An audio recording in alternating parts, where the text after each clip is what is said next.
get me started.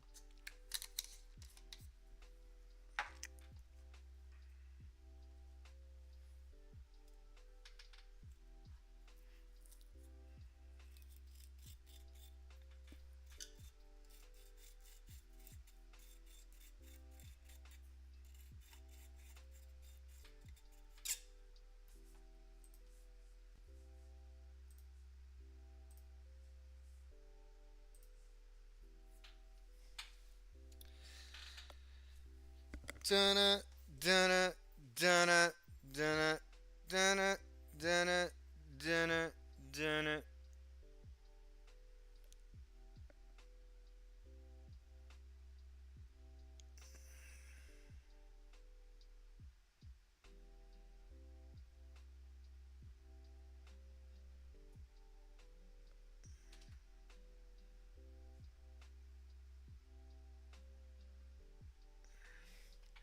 Hello, hello, hello. Welcome, welcome, welcome. Hayden, Hayden, Hayden. I am not very excited.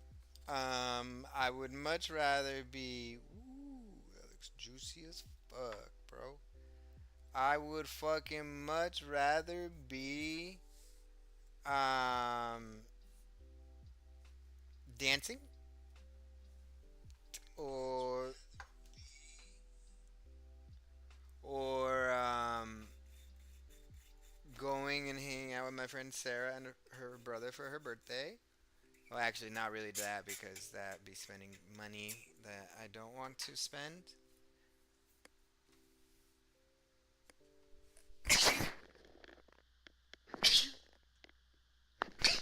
Ooh, I'm sorry. Excuse me. Um.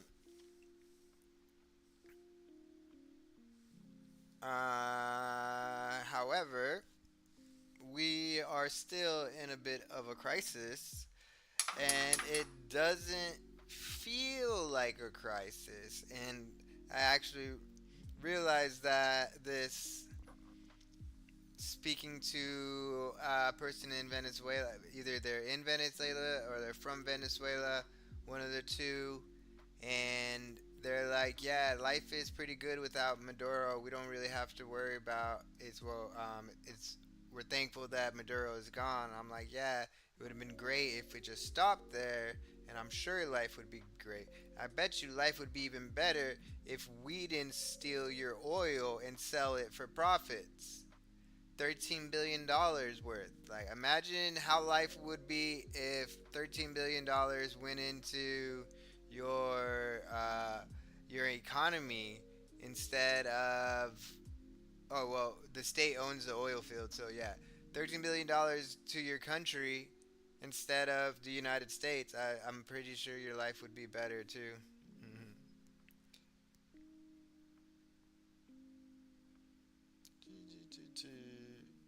Um, but they don't feel that. Like, they don't feel the U.S. pickpocketing them. Life is good outside. They're like happy go lucky. Life is good outside. So like, yeah, why would I notice the guy picking my pocket? Okay.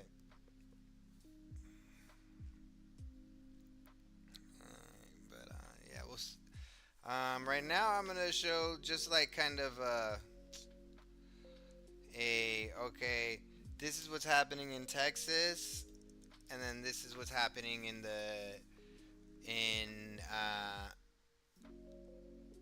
New York City. Look at the differences. Texas appeals court reversed a temporary injunction that shut down several Houston clinics accused of performing illegal abortions. The Texas Attorney General's office requested the injunction of March of 2025, accusing a midwife of carrying out at least one abortion. She faces up to life in prison if found guilty on the most serious charges. So the appeals court found that the trial court improperly admitted an investigator's affidavit and did not have enough evidence to support the injunction. In a recent statement, the Center for Reproductive Rights said it will be nearly impossible to reopen those clinics, and a spokesperson for the Attorney General's office says they intend to appeal this to the Texas Supreme Court. a temporary injunction that shut down several Houston clinics accused of performing illegal abortions. The Texas Attorney General's office requested the injunction of March of 2025, accusing a midwife of carrying out at least one abortion. She faces up to life in prison if found guilty on the most serious charges. So the appeals court found that the trial court improperly admitted an investigator's affidavit and did not have enough evidence to support the injunction. Oh, In a recent wow. statement, the Center for Reproductive Rights said it will be nearly impossible to reopen those clinics, and a spokesperson from the Attorney General's office said they intend to appeal this to the Texas. So midwife probably had to abort a child to save the woman's life, and Texas decided, no, we're gonna close all of your fucking clinics. That's fucking crazy.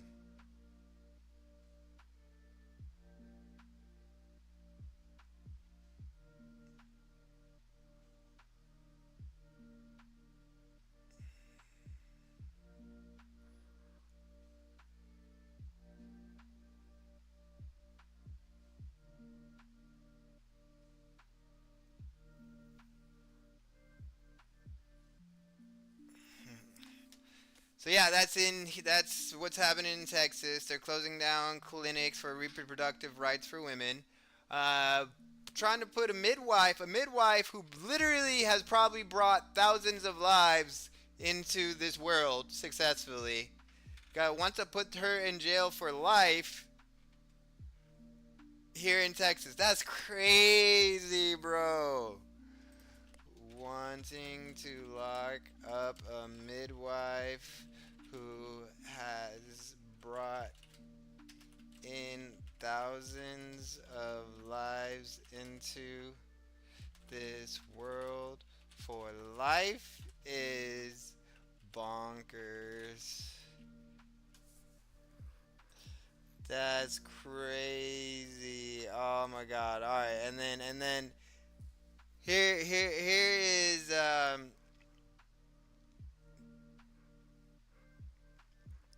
here is what New York City is doing for the pro-life. This is New York City's version of pro-life. That was Texas's version of pro-life. This is New York City's version of pro-life. Which one do you prefer? City, where Mayor Zoran Mamdani wants to babysit your kids. Next month, the city's Parks Department is set to host a Parents' Night Out, where New Yorkers can drop off their kids at a city rec center for free babysitting. What could possibly go wrong? Literally. I mean, what could go wrong? What could go wrong? Bruh.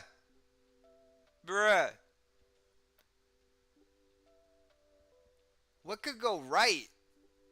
500 families having the night off so they can enjoy one another. They don't have to worry about taking care of another fucking life for a few hours. Like, Jesus, how fucking terrible. How fucking terrible could they be? I'm assuming from that look on your face, you're not going to be dropping your kids off with Zoran. Bitch, he doesn't need free daycare, free child care. This man can pay to take his nanny on a Hawaiian fucking vacation to take care of the kids. Are you fucking stupid? You fucking Josh Lyman wannabe ass bitch. Zoran Mamdani. No, Charlie, you've met my kids. I mean, would you trust your child or children with a total stranger? I mean, what the fresh hell is this? They're employees of the New York City. Do you trust your bus driver? Do you trust your...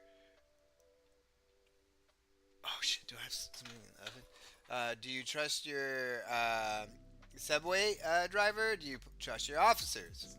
Hey, honey, let's go bowling tonight and leave the kids with Kami Kindergarten.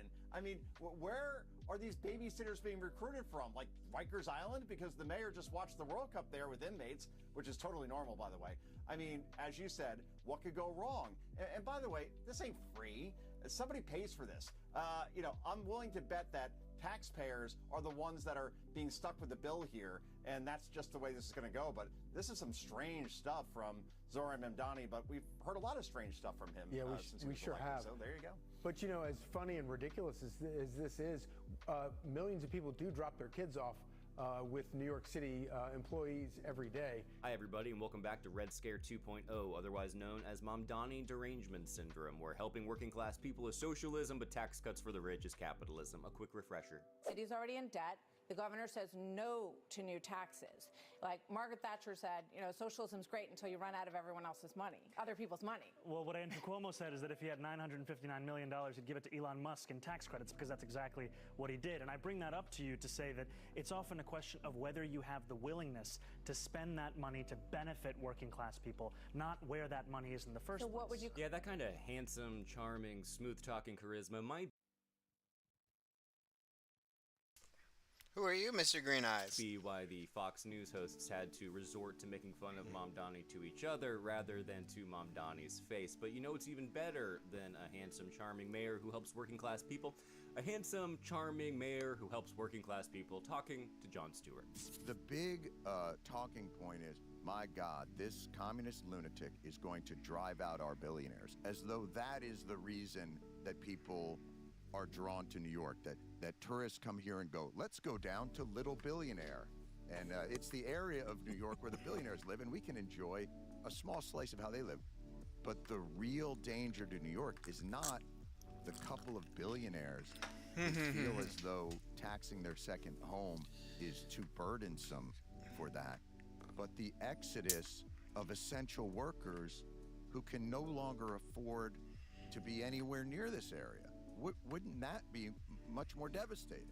What you're saying speaks to the fact that for all of the conversation about an imagined capital flight, there already is a flight. It's just of working class people.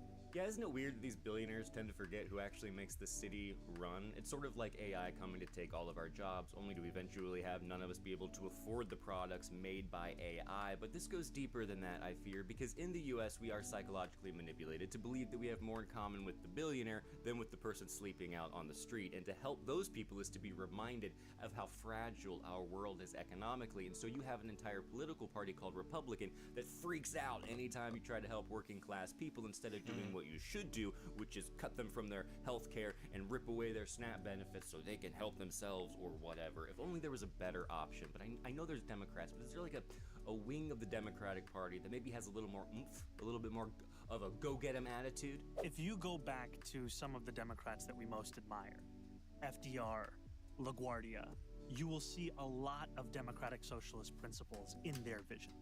And if you think about a lot of what we've come to accept as just the facts of life across our country, a lot of it is also still driven by democratic socialist principles. Now, if today you and I were to introduce the idea of a building that lends out books for free, we would be slandered in the same way that so many new ideas are slandered today, and yet that's the library. And the same thing with the fire department, the same thing with public schools. And it's to say that a lot of...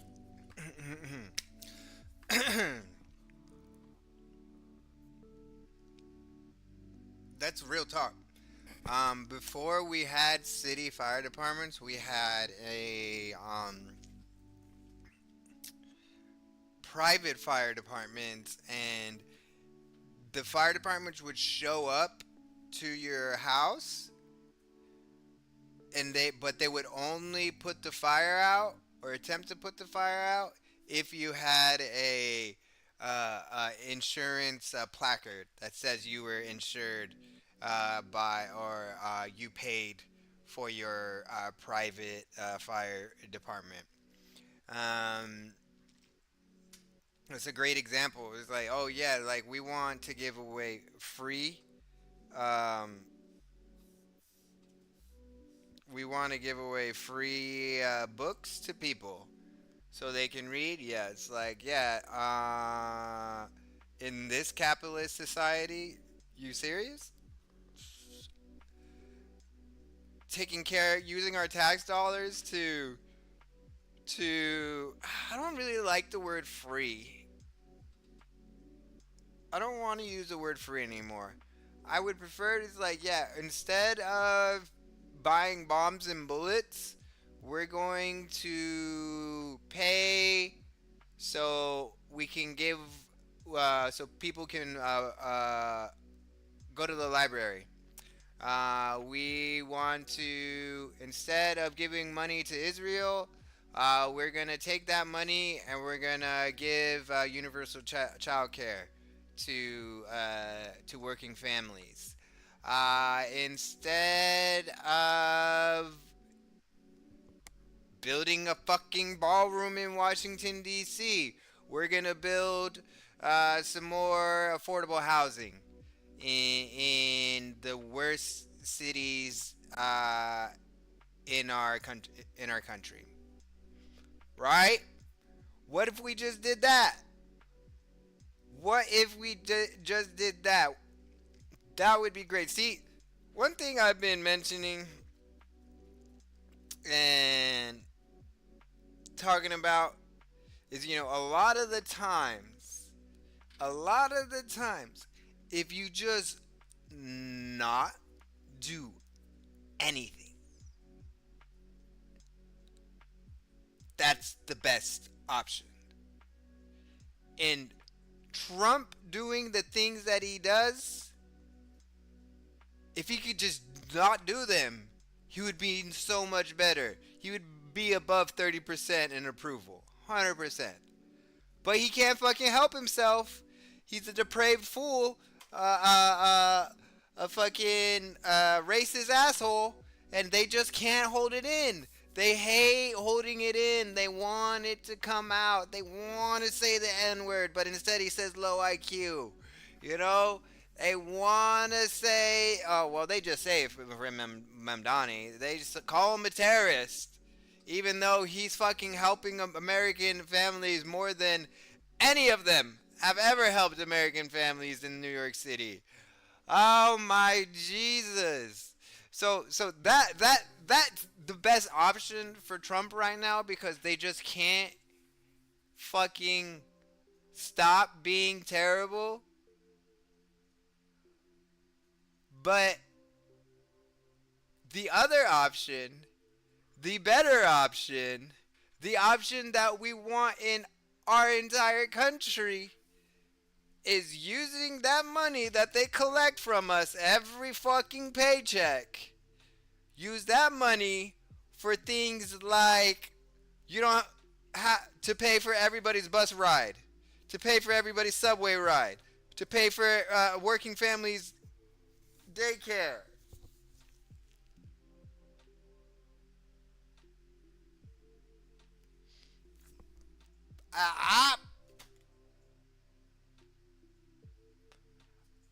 I don't know how you can be. I do know. If you just want zero taxes at all, it's like, well, we're not doing that. That's never gonna happen. Fuck you. You're paying your fair share, and everybody's gonna get these services, and the world's just gonna be, our country is just gonna be better for it. You're gonna reap benefits you never knew that you were gonna reap because of it. Okay? Politics has been a debate about who deserves what, and I would prefer a politics that debates how we can deliver that to everyone. Democratic socialism. Okay, I'll have to look that up. Now, sometimes your Zohran Mamdani and Fox News will freak out on you for trying to provide working class parents with a night out, and sometimes you're Hunter Biden, and you've just been the target of ongoing character assassination for as far back as any of us can remember, and yet you still rise from the ashes only to troll everyone from the president to random people online. So let's see what Hunter thinks of Mamdani. They are, they look at people like Zohran Mamdani and they go, oh my God, it's the end of the Democratic Party. I look at Zohran Mamdani and I go, there's a leader. I completely agree. Every single thing that they talked about, it was, people are going to flee the city and they're going to go crazy. And, it's the worst thing that could ever happen. And the Democratic Party is going to be tagged with, this Muslim blah, blah, blah, blah, blah. And here he is. And he made promises. And you know what he did? He kept them. Yeah. He kept them. Mm-hmm. He's lowering rent. He's building co-op grocery stores. He's doing something about, kindergarten, pre-kindergarten. Mm-hmm. I mean, that's all. That's what people will care about. They care about that. He's not a dick. He doesn't throw He's anybody really, under. really good. He's really, really, really Yeah. good. What a contrast that was from the Fox News clip, right? It's so easy to sing Mom Donnie's praises because he keeps delivering on his promises, and yet it is so difficult to make fun of him. And so Fox News hosts have to resort to being like, "Oh, you're gonna drop your kid off with a New York employee, like, you know, a teacher." Now, a lot of folks, myself included, have lamented the fact that Mom Donnie can't run for president because he was not born in the United States. But at the same time, I think it might actually work out better in the long run this way, because it allows him as a mayor to act more boldly than he might otherwise if he had the White House as his long-term goal. It also allows him to act as a kind of kingmaker or queenmaker AOC, and as people all over the country continue to see Mom Donnie deliver for working class people, they will be more inclined to seek that kind of governing on a higher level. But don't get your hopes up just yet, guys, okay? This is still Red Scare 2.0, and with Trump having expanded the federal definition of terrorism to include political dissent, aka people on the left who might be anti-fascist or anti-capitalist, there's a good chance we'll all be in prison before the next election. Just kidding, but not really. But that is worth considering, right? On one end of the political spectrum, you have a governor who wants to provide a night out for working class families. And on the other side of the political spectrum, you have a president who said he does not care about Americans' affordability, and if you go to protest one of his armed thugs shooting someone in the back 10 times, he's gonna put you in prison. Now keep your mouth shut and fork over more money so we can give it to the military to bomb more schools and kill more children. It's a tough choice, you know? It's a lot to think about before the elections, especially before the midterms. I don't know which side I'm gonna. Anyway, if you enjoyed this video, please click like, and you can check out any of my other ones. Each one will make your hair grow back in a fuller, more lush way, and all of us will eventually look as handsome and as charming as Mom Donnie.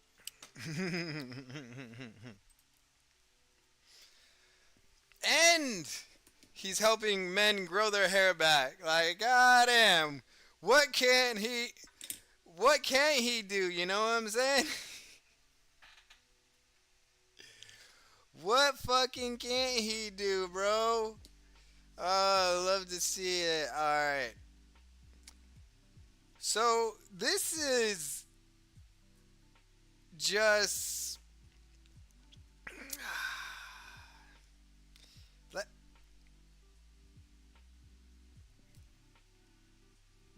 exactly what you expect from a narcissistic asshole who doesn't accept reality. By the way, Great Wall, I really like this movie.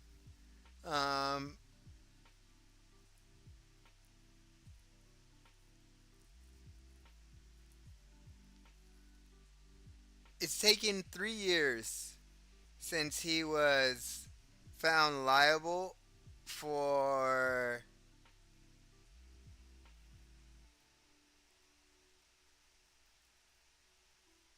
raping E.Jean Carrol. And that whole time he's been fighting payment. Took it all the way to the Supreme Court. Supreme Court said no. We're not reviewing this case. Appealed it again. That court denied it and then released the funds. She finally got paid 3 years later, $5 million for Trump raping her and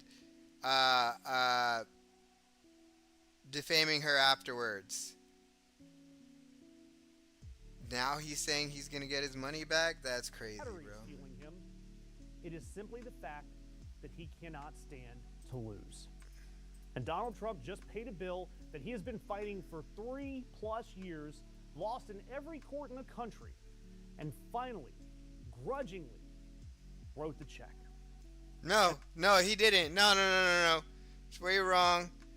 The funds were held in an account accruing interest. Okay?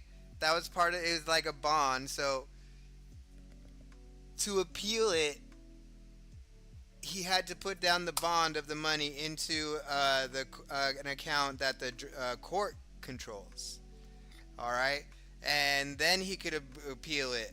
And he appealed it all the way to the Supreme Court. But after the Supreme Court denied to hear the case, and then after the judge denied another appeal, the judge ordered the clerk to release the funds to E.Jean Carrol. And then just days later, they marched or swayed or staggered or whatever it is that Donald Trump does, right back into court and asked for his money back. No, this isn't an appeal. He has simply demanded that $5.6 million to be pulled out of the other person's account and sent back to him for reasons. Donald Trump is asking for that $5.6 million that he had to pay to E.Jean Carrol back. E.Jean Carrol, the woman he was found liable for abusing. And he is asking for a friggin' refund because that's apparently a legal strategy now. And I want to lay this out plainly for you. A jury found Donald Trump liable for intimately, I'm being careful because of the algorithm, abusing E.Jean Carrol in a department store dressing room in the mid-90s, and for defaming her after she came forward. A jury ruled, and they awarded her $5.6 million. And then Donald Trump fought it, and fought it, and fought it. He lost in trial. He lost at a 3-judge appeals panel. He lost at the full appeals court, and then he took it to the Supreme Court. Yep. And the Supreme Court said the one word Donald Trump cannot stand to hear, no. And it didn't have a single justice dissent. Every level, literally every level of the American legal system looked at this case and said the same damn word. No. A word that Donald Trump clearly will never understand. And so finally, a couple of weeks back, the money finally moved out of escrow, $5.6 million with interest, landing in E.Jean Carrol's account. And she posted 4 words, "The eagle has landed." And you would think that's funny. that's the end of it. Donald Trump lost, he paid, it's done. Right. But nope, it's not done. Because now Donald Trump is trying to claw that money back. He's filed to have that money that he already paid returned to him. Bruh, if I was E.Jean Carrol's attorney, I'd be like, I am not going to court, judge, and to talk about this unless you order me to. And they won't. And they'll just be like, denied, denied, denied. This is stupid. Emergency injunction to order Carrol to return the judgment she won in that case. That's fucking crazy, bro.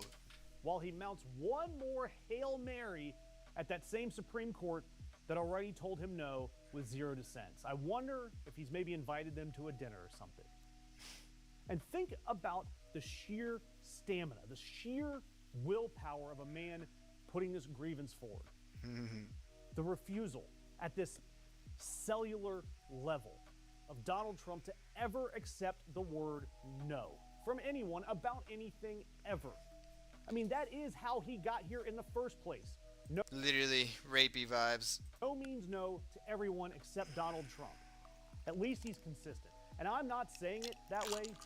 No, that was a bad joke. Make light of what he has done to E.Jean Carrol. Bad joke. I'm saying it because it's the only truthful way to describe Donald Trump. There's so many other ways that you could describe him. E.Jean Carroll's own lawyers laid it out for the court in a flat sentence. He has lost, quote, before a jury, the district court, a unanimous Second Circuit panel, the full Second Circuit, en banc, and the Supreme Court of the United States. So let me put this to you guys. At what point does a court get to say enough is enough to a guy that treats every final ruling as round one? What does accountability ever look like for Donald Trump? What is finally the bridge too far? And remember, in case you don't know, this is the small case. There is a separate $83.3 million defamation verdict that he's also appealing. That's the one for doubling down after the first verdict. The courts so far have upheld that one so far, so it could be a bigger payday for her. Look, most people, when the Supreme Court declines to save them without a single justice speaking up, take the hint.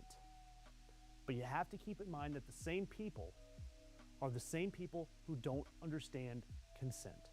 Something that Donald Trump clearly has trouble understanding. Hit that notification icon 100%. because we love covering every time Donald Trump I I don't love this actually. I don't. We could be doing so many better things with our lives if we didn't have to cover this asshole. Long-standing dispute having to do with whether the administration, and we're talking back in March of 2025, we're talking about Todd Blanche, but also Emile Beauvais, essentially flouted and defied a court order by then Chief Judge Boasberg not to transport people to El Salvador's CCOT prison. Kilmar Abrego Garcia among them, who was on the plane by mistake. Okay, let me tell you where we are now, and then I'll double back and kind of remind you of this. It wouldn't be any surprise if it's been a little foggy in memory. And an odd thing is, this is something that everybody in the media has covered a lot of and really focused on, but this new event where the administration stakes its position, you'll find nowhere else but on Talking Feds. But it's true for some reason. The other there's just nothing about this, and people will, I think, tumble to it soon. But we were on it, of course, as soon as it happens, because we're really tracking this case. Okay, so the United States is filing a brief before the en banc court. That's the entire D.C. Circuit Court.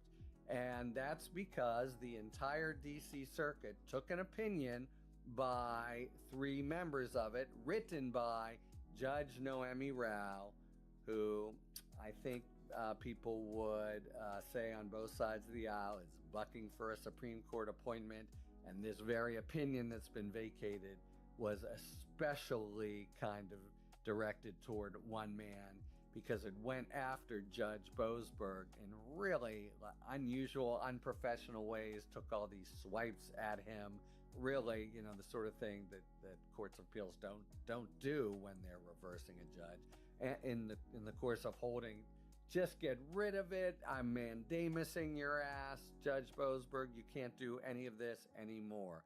And that was the holding, and it shut it down. And now the full court is deciding whether her opinion, Rao's opinion, is just vacated. It's gone, and the whole court will hear it again and hear the administration's arguments. Shut this whole thing down. Don't make us have to deal with it anymore. It's been going on so long, etc., etc. Okay, but now to double back some, and I don't think we need to go through the whole complicated labyrinthine path, but it's a really important kind of juncture. This is in March 2025, and they were just first doing all their kind of shock and awe, quick, different initiatives that I think took people by surprise. And this was an immigration. They round up all these people to send down to a hellhole prison in El Salvador, lies there too, making it seem like El Salvador has the only control, etc. One of the people on the plane, we know, and maybe more, shouldn't be there. He's got an order not to send him there, but they're just putting him on there, giving them no court relief, just shipping him out. Making millions of dollars off of these flights. They sent 2 women there. CCOT refused because it's an all-male. Oh my God, the depravity just doesn't end with these people. All-male, supermax fucking prison. And 1 or 2 lawyers get wind of this, rush into the chief judge for the D.C. District Court, Judge Boasberg's chambers, and Boasberg says, first and foremost, let's stop the music here. Don't let those planes go to El Salvador. I'll follow this up with a written order, and we'll take it from there. And he does issue the written order. But surprise, surprise, the planes do anyway go to El Salvador, and say Kilmar Abrego Garcia is in a hellhole for months, even though he has the legal right not to be there. It seems completely lawless. Boasberg rules, in fact, that it's lawless, that they have a right to be heard. The Supreme Court affirms Boasberg, except it says it needs to be in habeas corpus. not direct review. Ever since then, the administration has been saying how Boasberg was reversed by the Supreme Court, and that's really just, basically a lie. They were affirmed, but it has to be in habeas corpus. But anyway, that whole dispute has gone on. You followed Kilmar Abrego Garcia, which isn't concluded yet. A whistleblower came forward after being fired saying, I was in the room. And Emile Bove said, those planes are going to land, meaning, I don't care if the judge says not, land them in El Salvador. And we may have to say, fuck you to the court, meaning we may have to say fuck you to the court, which Bove, when he was nominated to Third Circuit, said, I don't remember using that. There's every basis for thinking completely separate of the merits of may they be shipped down, what process do they get first, etc. There's every basis for thinking, but on the part of Boasberg, I sat there and made an order, and you just knowingly flouted it. That's contempt. That's criminal contempt. I'm looking into this in my inherent power, which he surely has, to hold you in criminal contempt, which he surely can do. He isn't saying I'm going to do it. He's saying I want to investigate it. I want to know, did Emile Bove, for example, say those planes are going to land, as this whistleblower says? What happened, etc.? The facts seem to suggest, a lot of smoke here, to suggest that the U.S.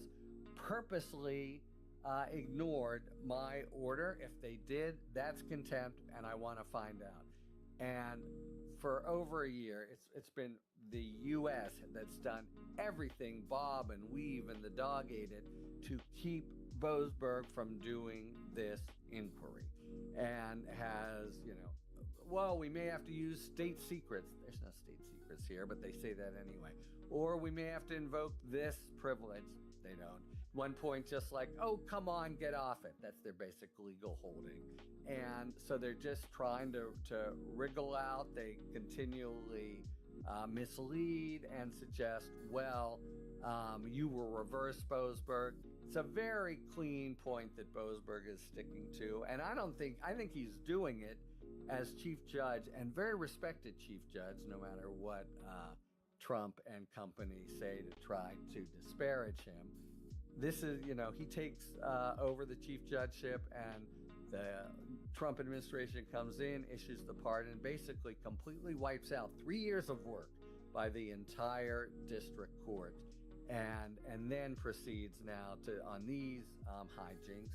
Boasberg, for the court, wants to know if they acted with contempt, and he's not letting it go, and I think he shouldn't let it go. This is really important. Did they just come into power and we're just going to do whatever they wanted? Courts be damned. Still something that's coming up. I wrote a Substack a couple days ago pointing out that Blanche, in his testimony to be confirmed, raised these points that district courts have ruled against him on. A court is called the slush fund not moot, and another court is called the whole thing a contrived unconstitutional case. What did Boasberg say, though? They can ignore that, and it never happened. This is a really important theme that was sounded on day one, and the whole thing seems to be, and this you get finally in the United States brief here before the en banc court. They basically just completely do all this irrelevant, insulting, saying, oh, this has been going on for so long. Yes, because the administration has tried to keep the inquiry from going forward. Or saying, he doesn't have any right to bring criminal charges. That's only the DOJ and the executive. And by the way, if this is how he feels, why doesn't he refer it to the executive? And, that's pretty clear on both counts. First, courts have power to investigate whether people in front of them committed criminal contempt. That happens all the time, and that's what criminal contempt is about. You in the past denied my order, and therefore you are in contempt, and then we decide on what penalties there should be. And they also can do fact-finding for it. And it's Boasberg that's, continued to want to do it. And it's all he wants to do, by the way. The thing that they're fighting him on tooth and nail is getting facts together, like the whistleblower. What did you hear Mr. Bove say? I heard Mr. Bove say those planes are going to land. What did you understand that to mean? Etc., to possibly hold them in contempt. So the administration is basically saying, oh, he's a dog who won't let go of a bone, let it go, and do the same thing that Judge Rao did in the vacated opinion, mandamus him and tell him to let it go. And then finally, way after all this kind of tendentious crap really about, he was reversed, what they mean is that the Supreme Court said it needs to be in habeas, and he's gone on and on. What's really happened is they've tried to deflect it at every turn. We find out what their position is, which is basically when he issued these orders that Saturday afternoon in March 2025, we construed them as saying, if the plane carrying the prisoners to El Salvador is already out of U.S. jurisdiction, then the order doesn't cover them anymore. There's no power to do it. That was wrong, and by the way, it was frigging elementary blunder. It's just a joke. You can a district court has jurisdiction over U.S. officers flying. That could be their position. But what would tell us if that's true or not? What Bove said, what things were pointed out, what lawyers told people. I think there's every indication from the reporting that's been done since then that they were going to land the planes, even if they had to say, as they basically did, fuck you, to the courts. And so they asked the D.C. Circuit if they don't repeat the mandamus that Judge Rao put on, please pause your order for 14 days so we can go up to the Supreme Court and get it reversed with our sympathetic audience up there. So they're playing it tough in every way, but legally, they really haven't given any reason. They assert that but that's wrong also. This is an important case and principle. What did for Boasberg establishing, say? Out of the box were these guys, one of whom is now on the Third Circuit Court of Appeals, and one of whom now wants to be Attorney General, and his nomination is before the Senate. Were they coming into office saying, screw he's trying to do at the moment, and that is the issue that's before the D.C. Circuit en banc. Again, not covered for some reason by other media or Substacks or the like. So keep your eyes peeled. We'll certainly continue to cover it. Briefs will come in a week. All right, let's see what the fuck is going on with McConnell, bro. Is he dead? Is he alive? He's so confused. He doesn't. Hold here. He can't even understand English. All right, everybody, we have now entered day 40 of Senator Mitch McConnell being hospitalized out of the public eye. His condition is... Right? I was like, what the fuck? That wasn't recently. I was like, yeah, no, bro. So old man fucking be like that now. Unknown.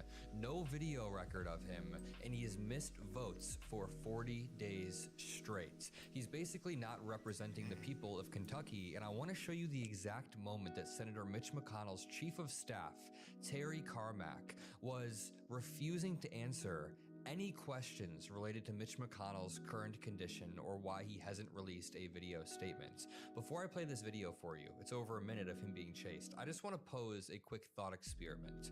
If the roles were reversed here and we had an elderly Democratic senator who had fallen ill and was missing for 40 days, and there was a Republican governor in that state, do you think the Republican governor would hold off and would, basically just not call a special election? I do not think so. In fact, I think Donald Trump would call up that Republican governor, like he did Governor Abbott, and say, hold it now, law be damned, we do not care, we are going to grab power. Now, that's not to say that Governor Andy Beshear should do that and break the law. At the end of the day, I'm sure his team is looking into things, and I'm not going to make it about him in particular, but that thought experiment shows that the Republican Party is so power hungry that the power imbalance right now rests with the side that is willing to break all of the rules and all of the laws, and right now Mitch McConnell is not representing the American people. Watch this clip because it's pretty wild, and if you want to help boost and support the Adam Mockler feed, you can drop a like, you can subscribe below. It genuinely means the world. We will have your back every single day, and it's great when you have ours. Thank you. Senator Mitch McConnell of Kentucky has been out of the Senate since June 14th, about 5 weeks ago when he entered the hospital. I tried to get some more information about his condition from his chief of staff. Terry, can you tell us why McConnell hasn't put out a video yet, in addition to the photo?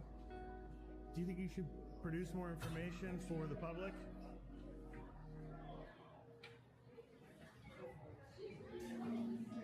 Anything you could say, sir, about the situation? His constituents are wondering, and there's all kinds of things going around social media. Do you guys plan to put out more information, a video, statement, or something? Anything you could say, sir, about the situation? He's refusing to even look that way. They're just ignoring it. They are literally taking power away from Kentuckians, covering up Mitch McConnell's condition. Who knows if he's brain dead, if he's dead? Who knows right now? They are not releasing anything. Mitch McConnell needs to resign. If he's still alive and he wants to continue to, like, you know, be in the hospital, take care of himself, do what he needs health-wise, that's fine, but resign from office immediately.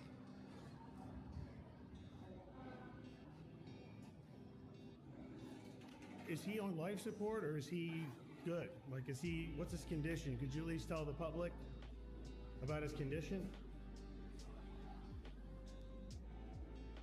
Everybody involved in this needs to be fired or needs to resign. Shout out to Nicholas Balassi for being out there pushing. Also, shout out to Pablo Reports. Here's a clip of AOC talking about McConnell. Or just do another update. If he can't give us an update, he should resign. Absolutely. In addition to the one he sent out about a week and a half ago. I think it's been very clear to people across Kentucky that his update was not sufficient. And, you know, I don't know if he has a conversation with a journalist. I don't know if he has a conversation with the governor. I don't know what his staff are doing. But we have a responsibility to the American people. We're seeing increasingly these votes are being decided by a 1 or 2 vote margin. And if you're not capable of, not only not capable of doing the job presently, but we need to know if you're capable of doing the job for the foreseeable future. And that, I think, is tremendously important. Very well said from AOC, as always. Do not let the Republican Party gaslight you into thinking that this is normal. It is not normal for senators to just... That's the thing. We need to get rid of this sickness that has allowed Republicans to just make nothing but bad news, make nothing but bad decisions for our country that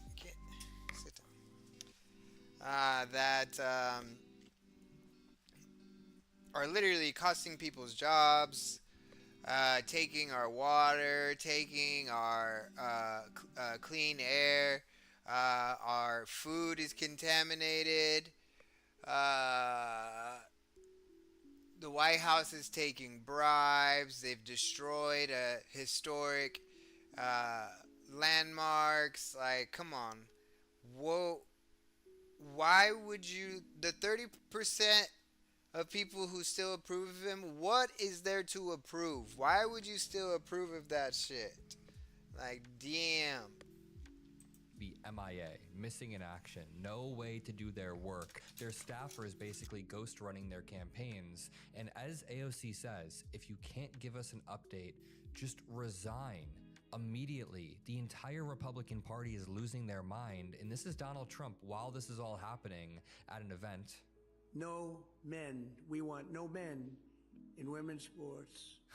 Transgender, they want transgender for everybody. I call it transgender mutilization of your children. Like a mutilization. I don't think that's a word. I think he's looking for the word mutilation. It's not true, but at the end of the day, Grandpa needs to go to bed. Grandpa is losing his mind. Somebody get him off the stage right now. Adam Cochran posted 23 days ago. So last month, when Mitch McConnell was rushed to the hospital, he was unconscious. That's all they have. It's the same lines from the Trump election. We're not going to let them trans people play in them kid sports. We're not going to let trans kids play in kid sports. We're not going to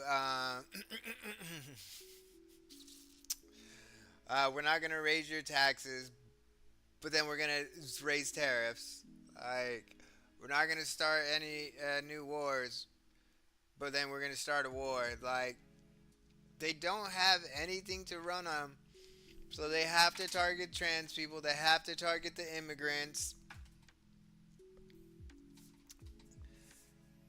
And for the 30%, what is it going to take for that 30% to say, all right, no, let's go ahead and flip every fucking supporter out of the White House and legislative branch? Everybody that's up for election should lose their election. We should all collectively say enough is enough. We want a better could just be just him not doing anything. Like, better doesn't even have to be socialist policies. We're not gonna trans everybody's fucking kids. Stupid fucking people. Better could just be like no war, ending the war in Iran, ending the blockade of Cuba, ending tariffs. We could end AI data centers being built. We could stop. We could stop underfunding the CDC. Just fund them normal. Hire the people who are supposed to protect us from explosive diarrhea. Hire them back. Has not been heard from since, and his staff won't even confirm if he's still in a hospital or a prognosis. That is true to this day. He then updated. 23 days later, Mitch McConnell is still MIA. He has been hospitalized for 39, basically 40 days since he fell ill. 40 days missing. When I first suggested, he says, that they were waiting out the August 3rd date, I was... If he was in a normal job, if you were in the hospital for 40 days, I'm pretty sure your work would have to have you go on a leave. If not, fire you, because this is America. And they would fire people for some shit like that. Called a conspiracy theorist and told that no one could run interference that long. Only 11 days remain. McConnell's staff won't even acknowledge if they've spoken to him recently, but they want you to believe he is now 40 days in the hospital for a small fall with no complications, but still can't leave on the doctor's orders. Remember, after the deadline of August 3rd, Kentucky law says that Governor Andy Beshear can no longer call a special election if something were to happen. They are trying to hold out until this deadline. They are not showing any proof of life, and it's a very obvious cover-up, no? I mean, Mitch McConnell isn't very well liked, but the Republican Party likes power. I forgot about this clip of Mitch McConnell getting booed at the Republican National Convention back in July of 2024. Pretty brutal, and he can barely even speak in this. Madam Chairman. That's funny. Madam Chairman, the Commonwealth of Kentucky proudly cast 46 votes for the next president, Donald J. Trump. That's crazy, bro. That is what the Republican Party is made up now, is just hate and bigotry and misogyny. So bad that Marjorie Taylor Greene left the circus because she was like, I can't be a clown for this circus anymore because they hate me.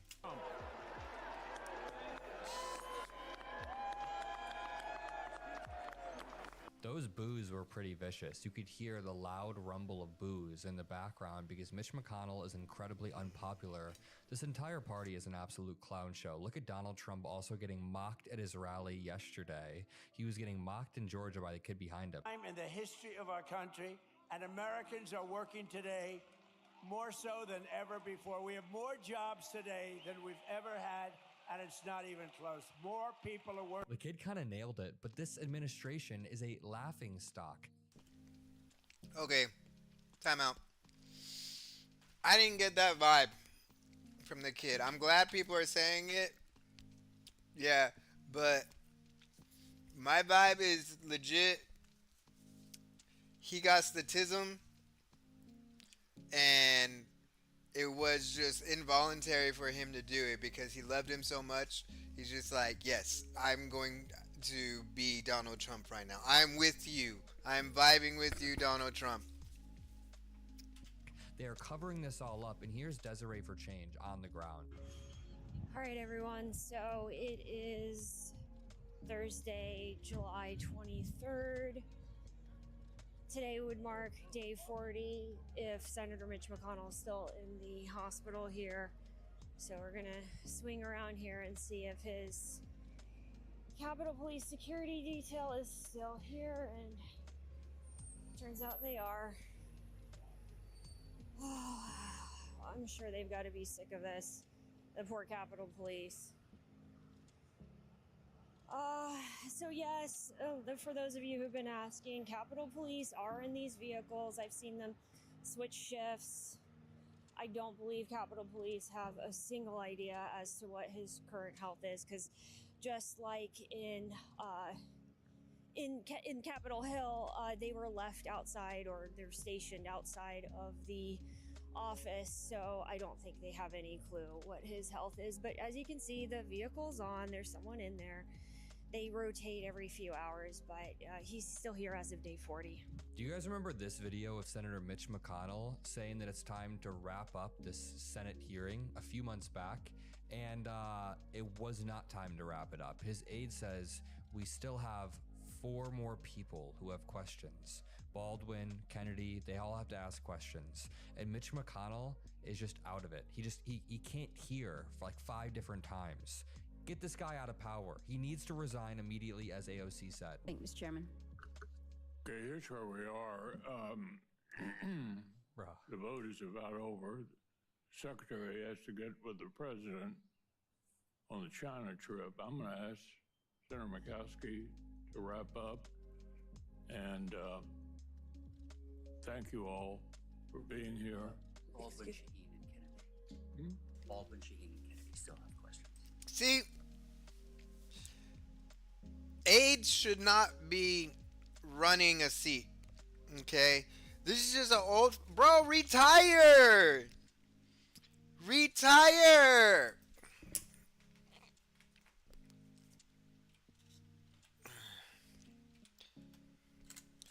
How much do Congress members get when they retire? Include benefits.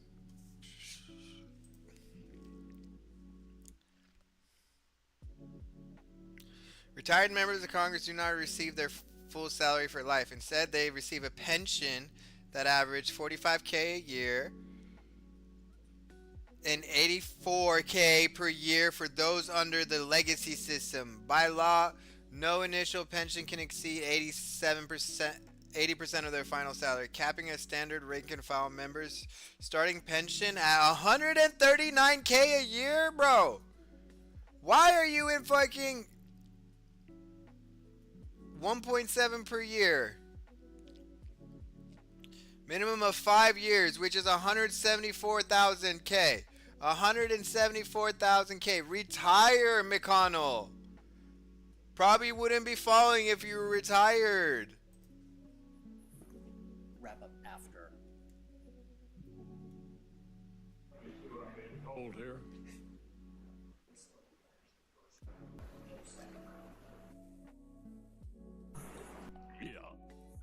obviously there's not a whole lot of time for a second round, so we'll get through everybody. And Senator Murkowski, I appreciate you taking over. Lord have mercy. This is what our country is being run by. Out of touch politicians. It's not even necessarily an age thing. I don't want to generalize because there are old. Definitely an age thing. No, fuck that. They should retire. Let them do their 5 years. Retire. I think 100K. I think 5 years and they should get 100K per year for the rest of their life. That sounds fucking reasonable to me. I'd fucking do that shit. I'd do that shit in a heartbeat. Older people who are spry, who are fit and sharp of the mind, and there are younger people who are dumb, of course. But broadly, we are sick of seeing out-of-touch politicians running our institution and hurting young people's or the average American's ability to represent ourselves because Mitch McConnell has to cling on to power, even though he hasn't been gone or he hasn't been in office for 40 days. He's been in the hospital missing votes. On a separate note, according to Desiree Townsend, Mitch McConnell having a taxpayer-funded Capitol Police detail sitting outside the hospital has sparked new controversy on Capitol Hill, as these details are typically reserved for congressional leadership who need it. After speaking with Capitol Police, the Public Information Office, and the Sergeant-at-Arms, she learned that a member of Congress can also request a protective detail if there's a credible threat against them. Given that McConnell remains hospitalized and his office has released very public information, it would make sense that his security detail is being maintained to present unauthorized access to his hotel room. Now, that could be to prevent real oversight into what's happening. That could be to prevent any sort of real journalism. The main journalism that's happening right now is coming from reporters on the ground, like Nicholas Blassi, who also pressed Rand Paul, senator from Kentucky. Senator, can you tell us what you think about McConnell's absence? Do you think he needs to put out a video instead of just a photo? What's your position on the term limits issue? Do you think Is it Rand Paul's running away? Rand Paul's running away? What a little bitch, bro.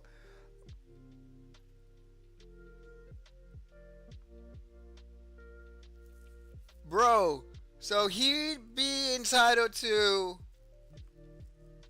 107K plus 55K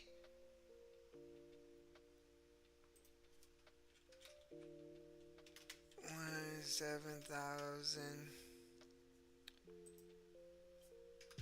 What the fuck? 27,000 plus 55,000 equals. He'd be getting 162. Is that a month?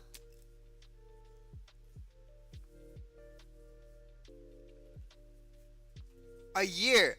I could live off $162,000 a year. I could live fucking well off $162,000 a year. Are you fucking joking me? And he has a 401k style account with $1.1 million on it? Holy shit. What the fuck is his old... And they're protecting him? Protecting him from what? It's like, yo, he's old. He's on death's fucking doorstep. Let him go spend time with his family. Why are you forcing this man to hide his own well-being from his supporters and family and friends? Let him go retire with $162,000 a year. What the fuck? we're talking to members about this whole McConnell situation? Yeah. Do you think he's put out enough information? Some people are saying he should put out a video. And what do you think it says about the issue of age limits? That's what people are talking about for members of Congress. No, I don't know anything about McConnell's health. I know zero. I'm totally in the dark. At a certain point, you have an obligation to your constituents in the country to tell them what's going on. Even Republicans are coming out and saying he needs to be transparent. So I can't do that for him because I have zero idea. I never have had any idea about it. Nobody knows where he is. Nobody knows what his condition is right now, and that is the exact point that is being made. And that's kind of the scary part. He's supposed to be representing Americans, representing Kentuckians, and he's not. He is failing to do that day after day after day. And here's Donald Trump ranting and raving about the Vietnam War. There are all these warmongering neocons who are still clinging on to power. We need to push back against this. Like, listen to this. And here, you know, we were in Vietnam for 20 years, lost thousands and hundreds of thousands of lives, but thousands and thousands of lives. We were in Afghanistan for years. We were in all these wars that you heard about for years and years. We were, you know, I called them never-ending wars. Well, we're in for 4 months, and I had a very sad day yesterday. I went to Dover, 4 great American patriots killed. That's 18 in 2 wars, and 1 is too many, but it's 18, whereas in Vietnam we lost. Oh, it's federal protection. Dog, this is. But FMLA doesn't pay you. FMLA just makes sure you your unpaid job. So your job's still there. So your job's still there. He keeps his but Kentucky says state law does not require private employees to provide paid or unpaid sick leave. Oh, but if you work for the Kentucky state government, the Kentucky Personnel Cabinet provides structured sick leave programs, including up to 6 months, but not for the people. Holy shit, but not for the people. Jesus Christ.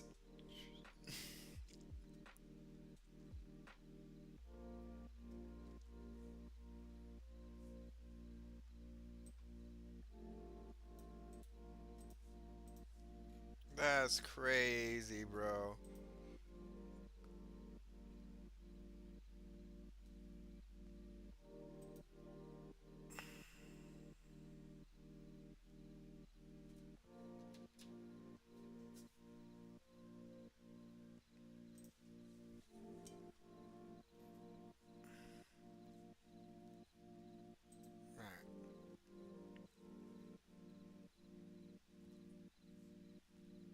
With MAGA, fed up with J.D. Vance, fed up with Donald Trump, maybe even low-key fed up with his boy Joe Rogan skis, just a little bit, un poquito. I mean, he never say it, but he might feel it.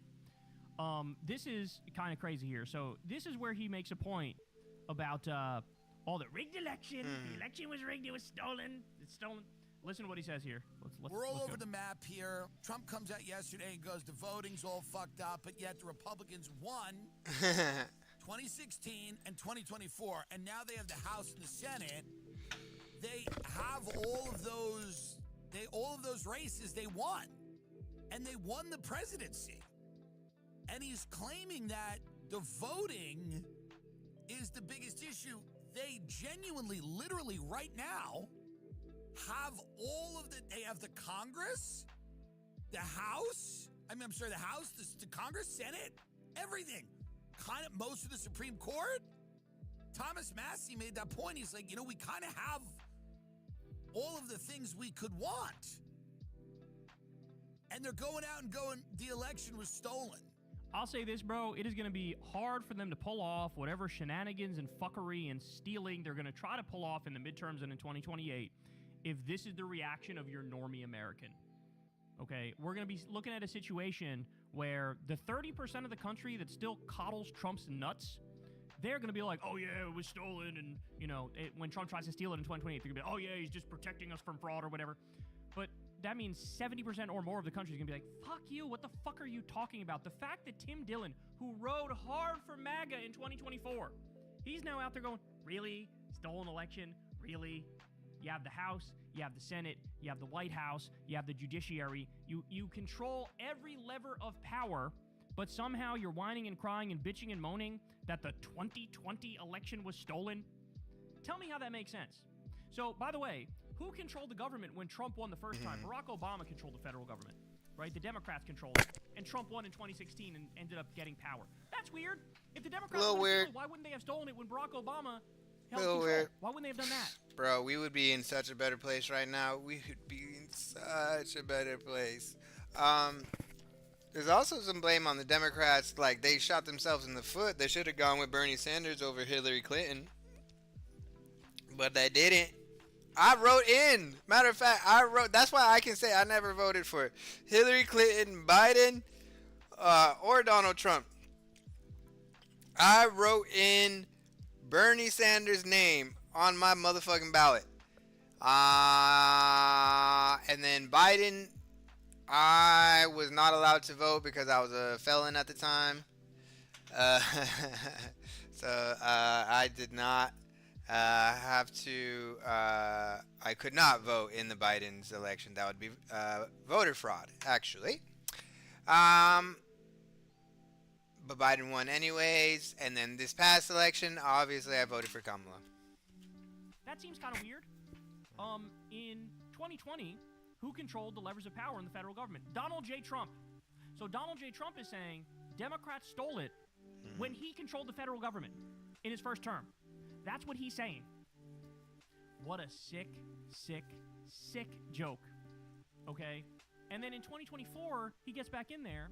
Who was controlling the federal government when that election happened? Joe Biden. So weird. Whenever you win an election and a Democrat controls it, it's funny. Why wouldn't they have stolen those elections? And how did they manage to steal it when you were running the federal government? It seems like it's completely and utterly fucking made up. Seems like it's garbage. Seems like it's cope. Look, I told you guys, Trump can't even hold an L for a golf tournament. So there's no way he's going to hold an L for an election. Okay, there's that famous story of he was at some team golf event with like Bill Clinton and Michael Bloomberg and some other people, and their team got draxed. They did poorly. And Trump marched into the clubhouse and told them, you better get me a trophy for low individual net. And they were like, what are you talking about? Like, this is a team event. He goes, well, you better make it happen. So they ended up going into the hallway, getting a vase, taking out the flowers, pouring out the water, and giving it to Trump during the ceremony. He said, oh yeah, low net, Donald Trump. And he goes, thank you. He couldn't hold an L for a fucking scramble golf tournament. You think he's going to be, oh yeah, of course, yeah, Democrats had a historic blue wave tonight, sure. Everybody, give them their seats. Are you kidding me? He's going to be whining and crying and bitching and moaning and coping and say, rigged, stolen. And he's going to try to send ICE or the National Guard or try whatever tricks he can to put his thumb on the scale, break. See, that's the thing. Everybody's seeing it now.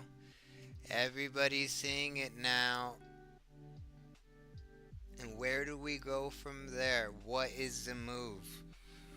What do we have in we the people, honestly, all we have are protests and marches, boycotts, protests, marches.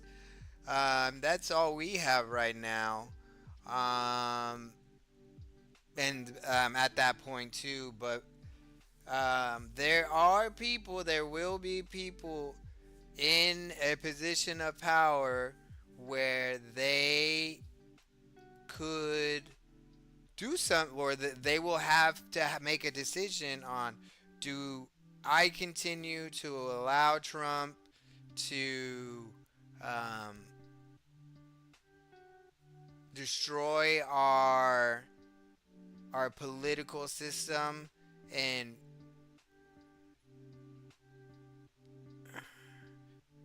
become a full dictator, or do I support our country over my loyalty to a man and do something to get that man out of power and allow for our political system to work the way it was supposed to?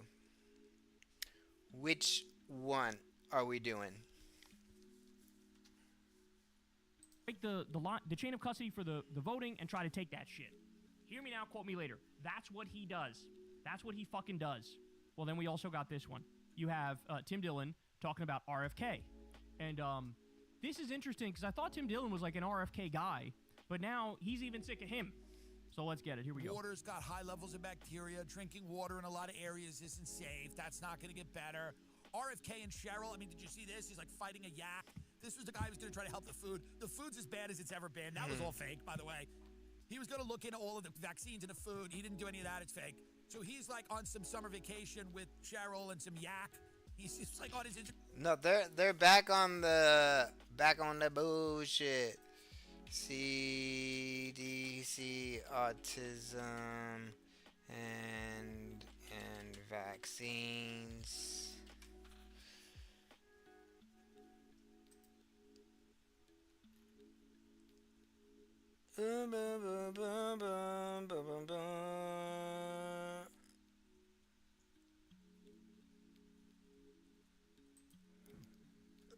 Cassidy shifts on CDC nominee, citing change to disputed autism page. During a tense confirmation hearing last week, senators expect visible frustration with President Trump's nominee lead to the Centers for Disease Control and Prevention because she stopped short of directly answering whether she would refuse to carry out actions she believed conflicted with scientific evidence. But Senator Bill Cassidy dramatically changed the course Thursday, saying he now trusted Erica Schwartz to defend science after further talks with her and after federal health employees made what he called good faith change to controversial change. I am confident that she knows what she's doing to stand against those who don't. A sign of good faith. HHS modified CDC's autism and vaccine page. There is more to do to repair the damage that is done, but you what? Hold up, because that's not what I have been seeing. That is not what I have seen. The claim vaccines do not cause asthma is not evidence-based claim. What are you talking about? The claim vaccines do not. What the fuck are you talking about? Am I reading this correctly? I know I'm fucking reading this correctly. Cause I read fucking complex sentences every fucking day. The claim vaccines do not cause autism is not an evidence-based claim because studies have not ruled out the possibility that infant vaccines cause autism.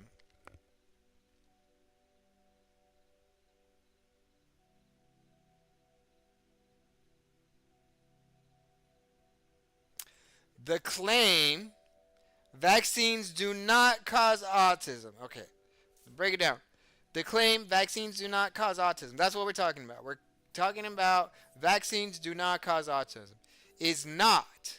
So we're saying something is not evidence-based. So they're saying there's no evidence that says vaccines do not cause autism. Except for the billions of fucking people who have been vaccinated. Except for them, they don't have any evidence to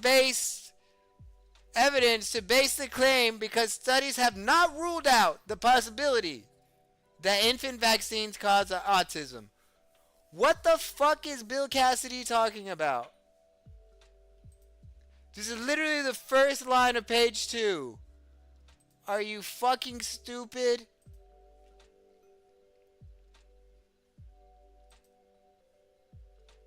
You stupid ass fucking hoe. Bill Cassidy.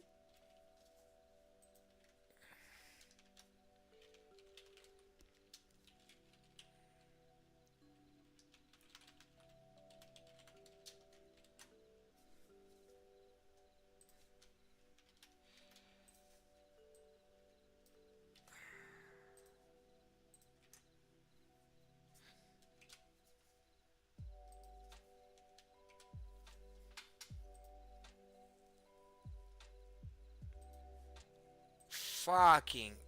Oh my Jesus. We got measles back. Something about children with vitamin K deficiency. Vitamin D deficiency. No, I said K. K deficiency in the USA.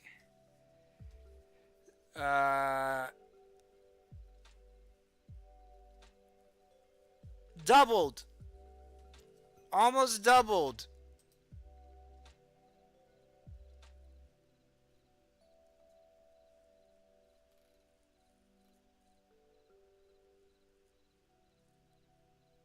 Parents are refusing vitamin K and their kids are fucking bleeding to death.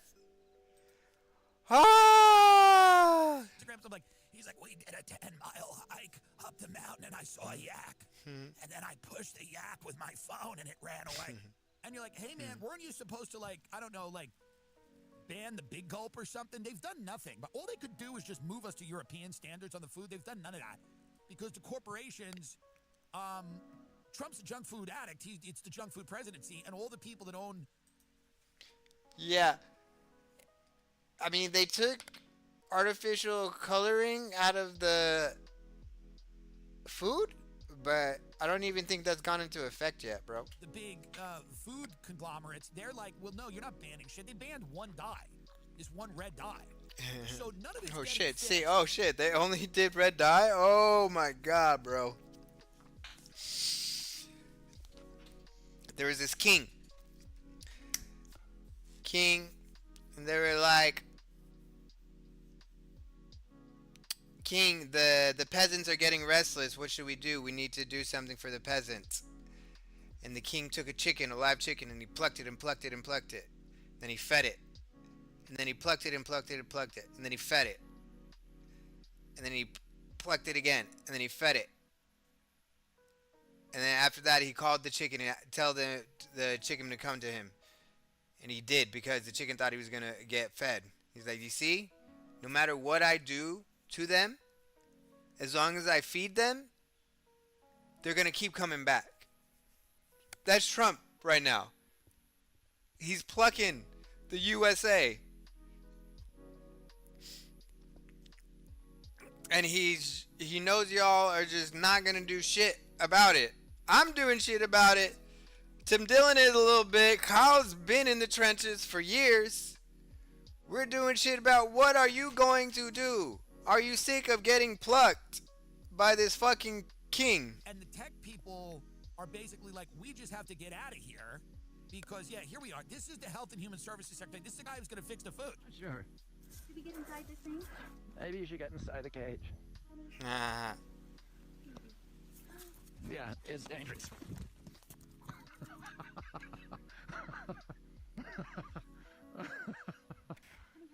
Come on, honey. Get up on the other side of that stone. Get on the other side of the stone wall. He's fighting a yak. All right, get him out of here. So that was him? That was RFK. Oh my god, imagine if he got bored. Oh my goodness, imagine if he got caught with one of them horns, bro. Oh my Jesus. Oh my Jesus. Country has become our country now. He's doing content. The Secretary of Health and Human Services is now doing content on social media with wild animals. He's now become some weird version of the crocodile hunter.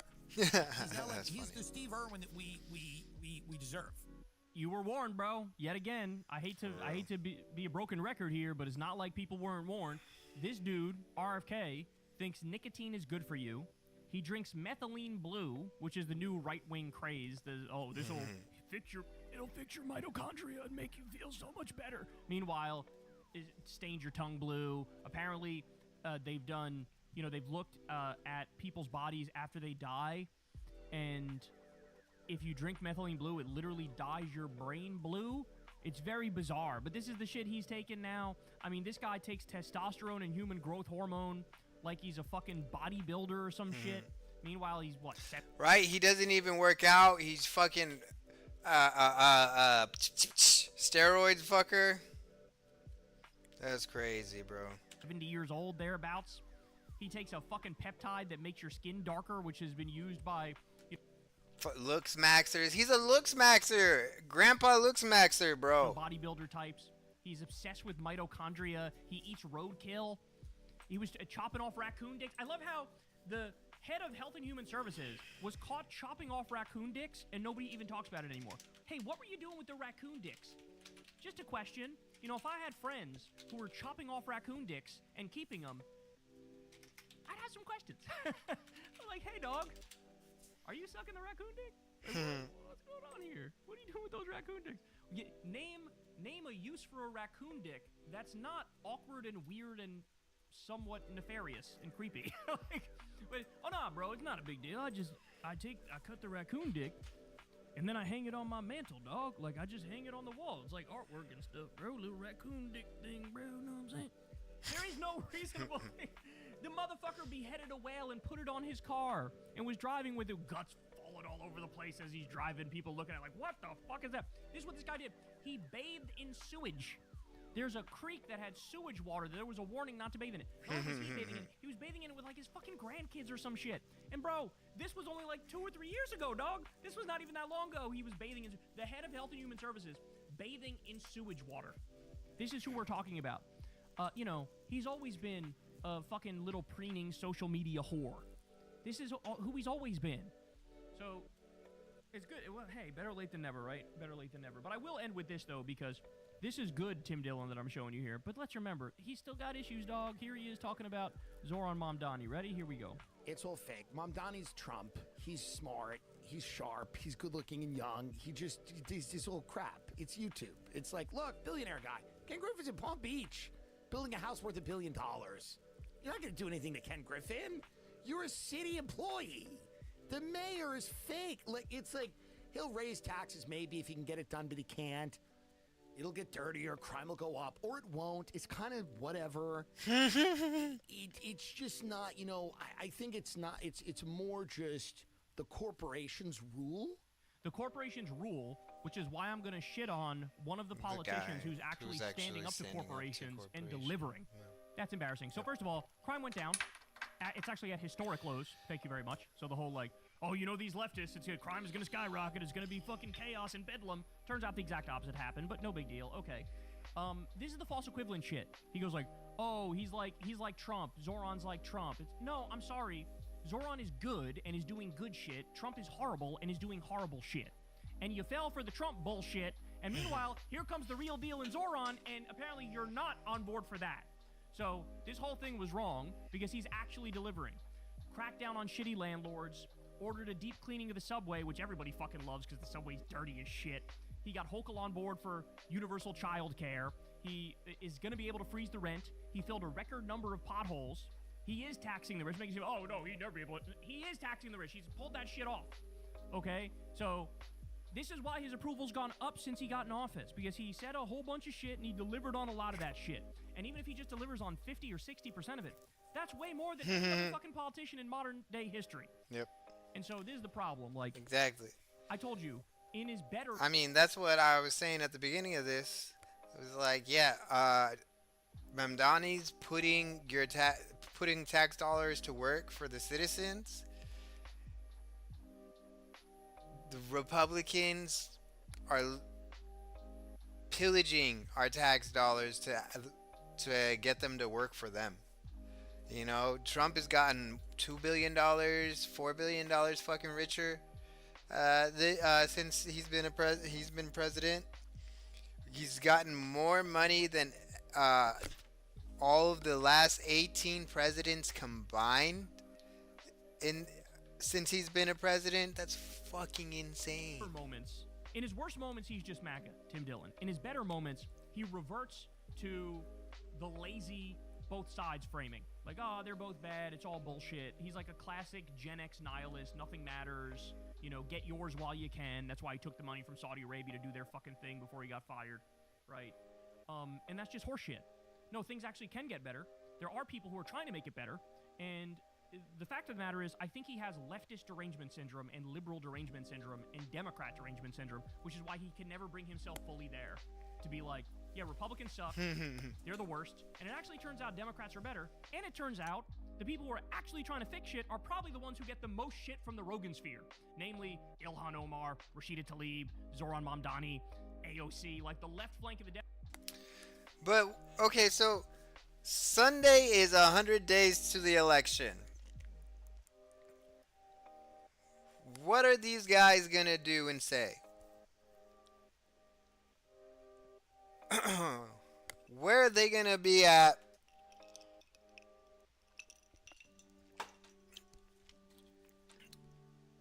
What are they gonna be talking about 100 days leading up to an election that could at the very least, if we don't impeach this motherfucker, but at the very least, we could wrestle some control back from this motherfucker. Get Congress to do its fucking job. What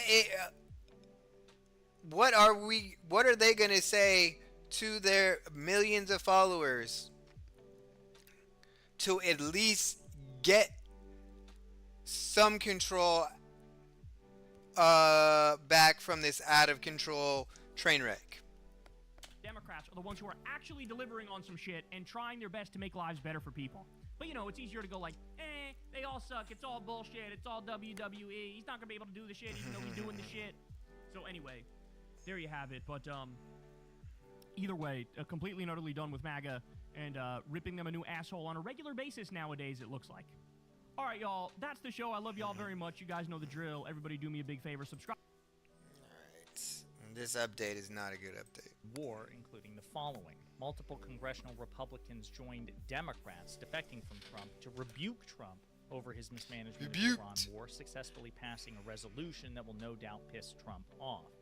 Number 2, Trump is telling reporters that he's seriously contemplating escalating the Iran war further after 12 or 13 days of consecutive bombing have not brought Iran to the table and have not forced them to bend the knee. Furthermore, Trump is declaring to Iran that he counts any attacks by Houthis from Yemen as representative of Iran, and he will retaliate against Iran and hold them responsible for what the Houthis do. And as a consequence of all of this, gas prices are surging, oil prices are back to over $100 per barrel, and the market is dipping in part as a consequence. And we have to talk about all of this. But before we do, if you end up liking this video and you want to support the channel, please be sure to hit the like, subscribe, and alert bells before you go. All right, folks, a lot of news. Let's dive in. Just in, 4 Republicans joined Democrats in vote to halt Iran war in rebuke of Trump. 4 House Republicans joined Democrats on Thursday in a vote to restrict Donald Trump's war powers as the Iran conflict drags on.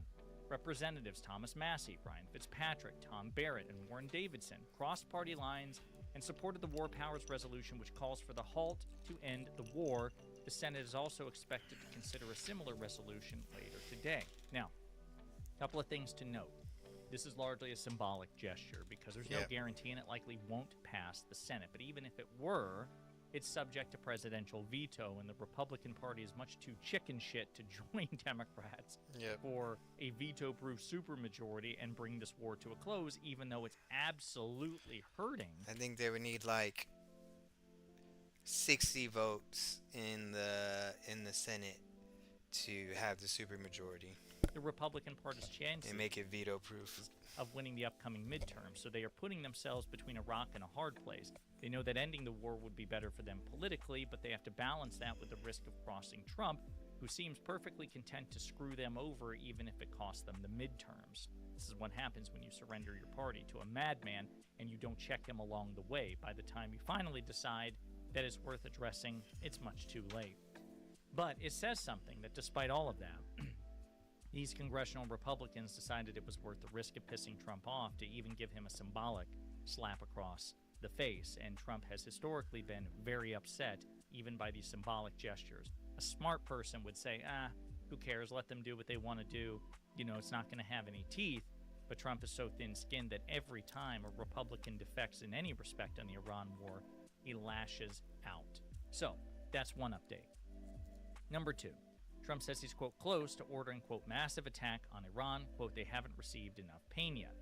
Donald Trump warned he is, quote, close to deciding whether to launch what he describes as, quote, a massive attack on Iran, as he said that the regime, quote, hasn't received enough pain yet. Speaking exclusively to Axios reporter Barack Ravid in a short interview on Thursday, Trump said he was considering military strikes that would surpass those carried out during Operation Epic Fury at the outset of the campaign, but stressed that he had not yet made a final decision. Quote, I am considering a massive attack, bigger than ever before. I'm close to making a decision. We are all set for it. Expressing his frustration with stalled negotiations, he told Ravid that Iran remains interested in negotiations, but argued its leadership has yet to shift its position. Quote, they haven't received enough pain yet, he told the outlet. And he's talking about collective punishment for the Iranian people for what? For Israel? For oil? For what? Two U.S. officials also told Axios that no order has been issued to the military and no final call has been made. Review reported that Trump did not provide a timeline for when he expects to decide, but that he pressed the president on Israel's potential role in any future military operation. Trump told them that the country, quote, would join in 2 minutes if I asked them to, while insisting the U.S. military, quote, don't need anybody to carry out another round of strikes. His remarks came as U.S. operations against Israel have intensified over the past 12 days in response to attacks on commercial shipping in the Strait of Hormuz, with Tehran continuing its military actions across the region. A couple of things I want to point out. Again, as a consequence of all this, you have oil prices hitting $100 per barrel while tech sell-off deepens. So oil prices are back above $100 a barrel, and investors are dumping tech stocks amid fresh worries that hyperscalers are overspending on AI. Brent crude futures jumped 7% after Houthi militants claimed attacks on 2 Saudi tankers in the Red Sea. It's pushing up borrowing costs around the world, with the 10-year Treasury yield at its highest level in more than a year amid fears that inflation could heat up again.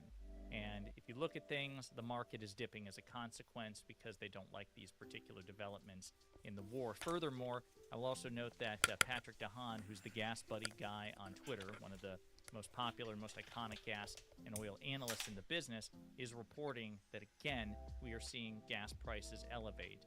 And it's back to over $4 per gallon national average. Bro, right? Prices are not going down at all. New diesel record incoming. Ukraine strikes on Russian oil refineries. Houthi attacks on the Bab el-Mandab Strait. U.S.-Iran trading threats and attacks. U.S. diesel has jumped to an... I think I was able to fill up my gas tank once, and it was under $3. But last time I filled up, I didn't even fill up my gas tank. I only could put in, I think I put in, it's like $3.86. Yeah, I could only put in a little bit over $6. I got me 2 gallons. 2 gallons, it was $3.86, so it was like $7 something. Maybe, yeah. An average of $5.20 per gallon, and has a growing shot at reaching new all-time record highs, which was previously $5.82 per gallon. $4.25 to $4.40 per gallon becoming possible for national average gas price, with diesel likely going back for a national average in the next couple of weeks. He's warning again that Brent crude oil is now up to greater than $20 per barrel in the latest 3 weeks, or nearly 30%. So this is not good for Donald Trump politically at all, and the Republicans heading into the midterms, which might explain why those 4 congressional Republicans again defected to send just a symbolic shot across the bow. Please, for the love of God, get this war wrapped up. Now, mention the Houthis, right? From Yemen, they recently announced that they would blockade the Red Sea against Saudi Arabia, which would further exacerbate the energy crisis that Trump started by launching this war in the first place, right? So because the Strait of Hormuz has been closed, Saudi Arabia has been trying to compensate by using an alternative means through the Red Sea. The Houthis are saying, well, this is a good way to, inflict greater pain on Saudi Arabia and to further exacerbate the energy crisis, because it's like if one major artery is blocked and then your heart goes to compensate another which way, well, then if you block that one too, you have a cardiac event. Same thing here, right? That's the principle behind it. Trump is panicking about that too. He says, a year ago, the United States of America attacked very powerfully the Houthis for their interference with commerce and trade by shooting at ships. Since that time, and during our conflict with Iran, they've acted very responsibly. Unfortunately, now they're starting up again, shooting at 2 Saudi Arabian ships last night. Please let this truth serve to represent that if they do this again, the U.S. will hold Iran responsible, in that the Houthis are a surrogate and or proxy of Iran, and major military punishment will be inflicted upon Iran, and of course the Houthis themselves, who I'm very disappointed with, in that they have, until now, acted very professionally and smart. Thank you for your attention to this matter. So that's Trump's way of basically trying to deter the Houthis from engaging in further attacks on Saudi Arabian tankers and taking advantage of the crisis that, again, he himself started. But it remains to be seen whether or not they heed his advice. The Wall Street Journal reporting on this as well.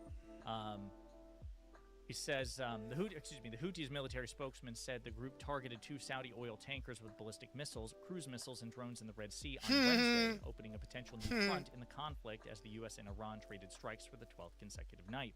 The Iran-backed rebels in Yemen said they targeted the tankers, identified as the Ansilia and Layla, after accusing them of violating a naval blockade. The group says it imposed on Saudi shipping in the Red Sea. These attacks sent oil prices racing to $100 per barrel on Thursday after the Houthis threatened to choke an important route in global oil supply and stoked fears that the U.S.-Iran conflict would escalate further. One U.S. warship, the USS Gonzalez, is in the Red Sea, according to a U.S. official, but there is no indication that the U.S. military will engage the Houthis directly or help defend Saudi ships.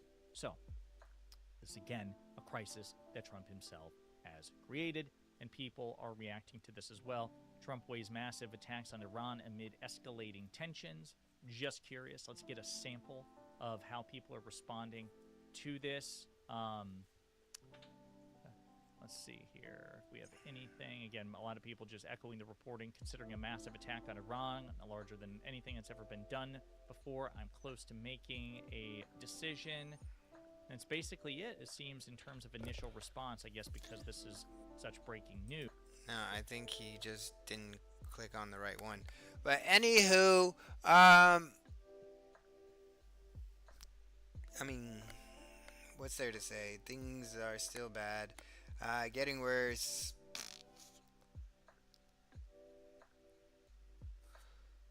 You have to, at the very least, get 5 friends to go and vote against Republicans. At the very least, if you are at all offended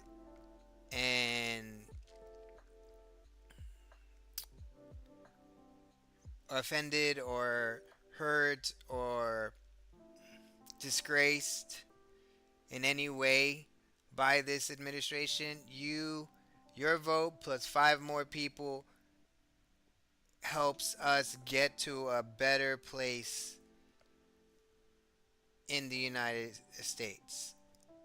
100 days on Sunday, our elections, our midterm elections. So you have 100 days to get 5 people that you know are fed up with what the fuck's going on, and they will go to the polls and vote every Republican out. Okay? Until that time, until we get to that point, until we have us and our 5 friends voting motherfuckers out, things are gonna get worse. Gas prices going up, groceries going up, more people killed in foreign wars, more disease outbreak, like more tariffs are coming. It's insane, but again, when Trump says that the war is basically over and basically won, but actually it's not, and it's going so poorly that you're now having to contemplate even greater attacks than what you previously led the war with, it sure sounds like things are spiraling out of control. So there you have it, folks. Those are your major breaking updates on the Iran war as of this moment. In the meantime, let me know what you think in the comments. Alright, y'all. I am out for tonight. I am going to go try and go dancing for an hour, and then because I need it today. A little heavy day, not any good news out there, so I'm gonna go get my own good news, dance with some people, and yeah, you should definitely find some outlet or some social community that you can go and remember that we do have good things in our life, but we need to protect them. We need to fight for them. So just remember what you're fighting for. Go enjoy that while we can, because we're sliding down this mountain that we shouldn't have been fucking hiking. We're sliding down it, and we're just praying that we find something to hold on to right now. All right, y'all. Take care.